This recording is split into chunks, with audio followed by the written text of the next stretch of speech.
گرامی حدیث قصہ میرا موضوع رہے گا۔ آپ نے حدیث قصہ کو بہت پڑھا ہوگا۔ میری کوشش ہوگی کہ اس پہلو اور اس زاویے سے پیش کروں جس کی طرف شاید آپ نے پہلے کم توجہ کی ہوگی۔ عزیزان گرامی، یوں تو بڑے بڑے جید علماء فقہاء نے کہا ہے کہ جس محفل میں حدیث قصہ پڑھی جاتی ہے وہاں صاحب الزمان تشریف لائے۔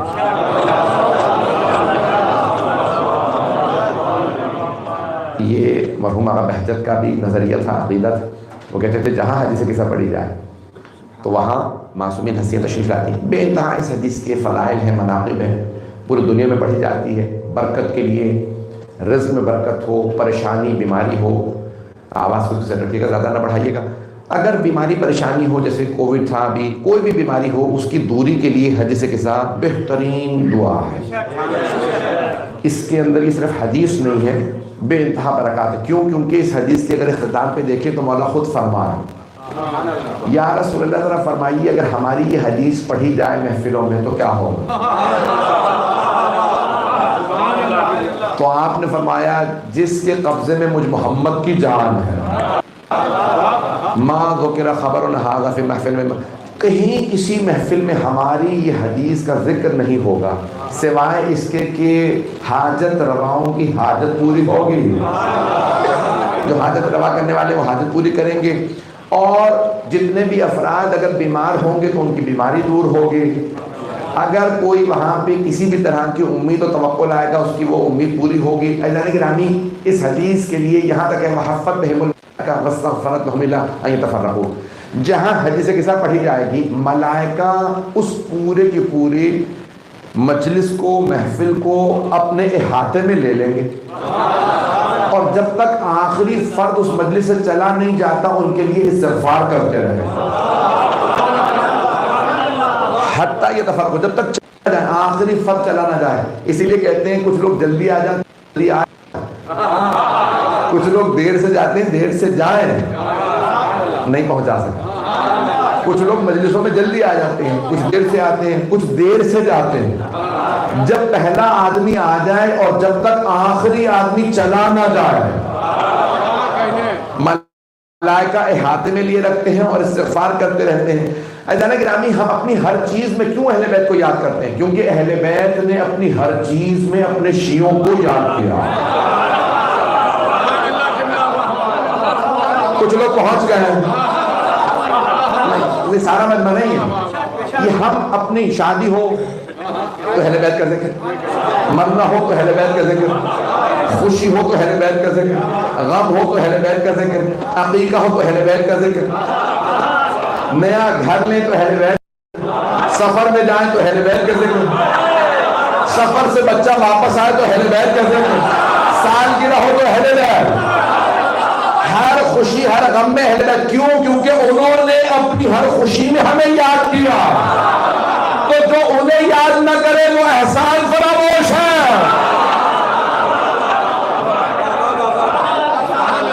میرے جملے پہنچ رہے ہیں؟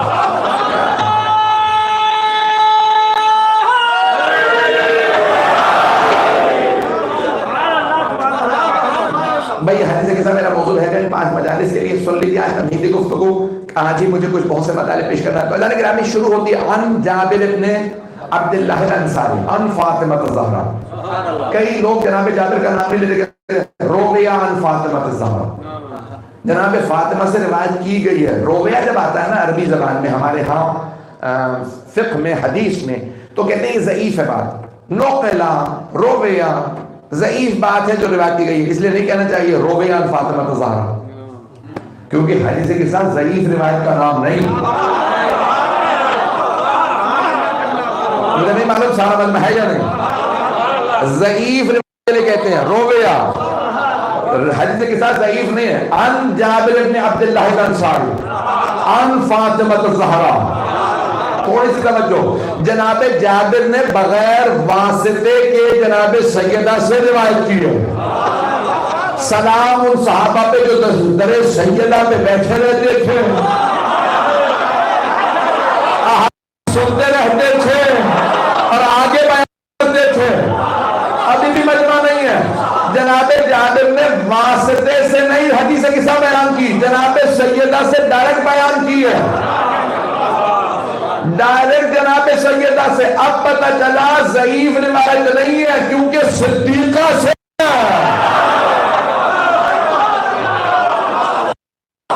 صدیقہ کبریٰ سے روایت۔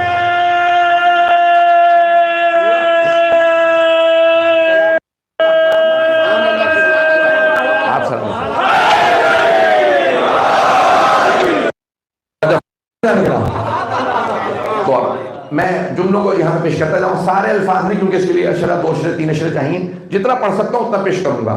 میرا آپ سے وعدہ ہے کہ انشاءاللہ تعالی آپ کے یقین میں اضافہ ہو، آپ کے ایمان میں اضافہ ہو، اہل بیت کی عظمت جتنی آپ کا یقین ہے نا اس سے بھی زیادہ بڑھ جائے گی جب آپ الفاظ پہ غور کریں۔ میرے نہیں، میں جناب سیدہ کے الفاظ کو پیش کر رہا ہوں، نئے فراز سے کوشش کروں گا۔ تو عن جابر ابن عبداللہ الانصاری، کون ہے جناب جابر؟ جو 40 کے واقعے کے زیارت 40 کے راوی ہیں، جو رسول خدا کے قریب ترین صحابی ہیں۔ بھئی جو صحابہ کا دم بھرتے ہیں تو صحابہ ہم بھی کریں گے، کچھ لوگ پہنچ رہا ہے۔ بھئی صحابہ کا نعرہ لگانے والوں صرف 8-10 ہزار ہی صحابی ہیں، 1.25 صحابی ہیں۔ جو اہل بیت کے غلام ہیں وہ بھی تو صحابی ہیں۔ سارا میں آپ مجھے پریشان کر رہے ہیں، میں صحابہ کے خلاف نہیں ہوں۔ چلے میں ایک جملہ اپنی عقیدت کا پیش کروں۔ میں اپنے آپ سید ہوں، میں اپنے آپ کو صحابہ کے قدموں کی خاک میں نہیں سمجھتا، لیکن ایک شرط ہے، سیدہ ان سے راضی ہوں۔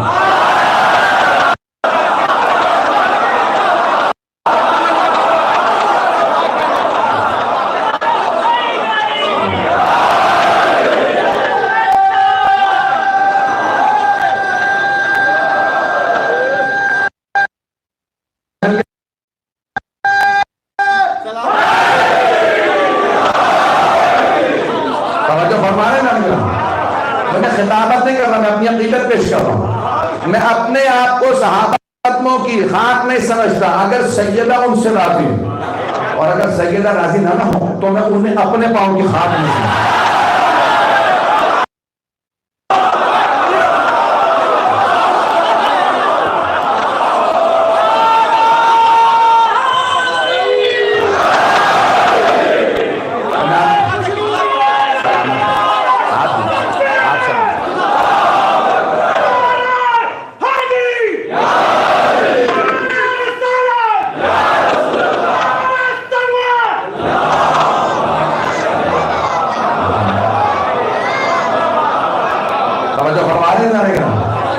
لیکن میں اپنے مزاج سے ہٹ کے بات نہیں کروں گا، جو میرا مزاج ہے میں اسی کے مطابق مجلس پیش کرتا رہوں گا۔ تو عزیزان گرامی اب یہاں آئیے ذرا، میں تو جناب جابر راوی ہیں اس روایت کے، اور جناب جابر کی ہم بات کو مانتے ہیں، یہاں پہ آتے ہیں اور آ کے کہتے ہیں جناب سیدہ سے میں نے سنا کہ آپ نے فرمایا کہ جناب سرور کائنات تشریف لا انی اجد فی بدنی ضعفا۔ اب الفاظ کی ترجمے کی تو ضرورت نہیں پڑے گی لیکن پھر بھی ترجمہ کروں گا، عرب ملک میں رہ رہے ہیں آپ۔ میں اپنے بدن میں کمزوری محسوس کر رہا، ایتینی بالکسائی یمانی فغطینی بال، سیدہ وہ جو یمانی چادر ہے نا وہ لا کے مجھے اڑا دیجیے۔ میں نے کہا تھا آپ نے سینکڑوں ہزاروں مرتبہ پڑھی ہوگی، سنی ہوگی کسی کے ساتھ، میں ایک نئے زاویے سے پیش کروں گا۔ سرور کائنات فرما رہے ہیں کہ جناب سیدہ سے مجھے اپنے بدن میں ضعف محسوس ہو رہا ہے، کمزوری، میں ضعف محسوس کر رہا ہوں، کمزوری محسوس کر رہا ہوں۔ سیدہ مجھے چادر لا دیجئے، اڑا دیجئے، فقط ہی نہیں بے، مجھے یہ چادر اڑا دیجئے، میری کمزوری دور ہو جائے۔ رسالت کو اگر کمزوری ہو تو وہ پناہ کے لیے سیدہ کے پاس ہے۔ توجہ نہ میرے گلے میں طاقت نہ سینے میں، رسالت کو کمزوری ہو، انی اجد فی بدنی ضعفا، فاطمہ مجھے کمزوری محسوس ہو رہی ہے، سیدہ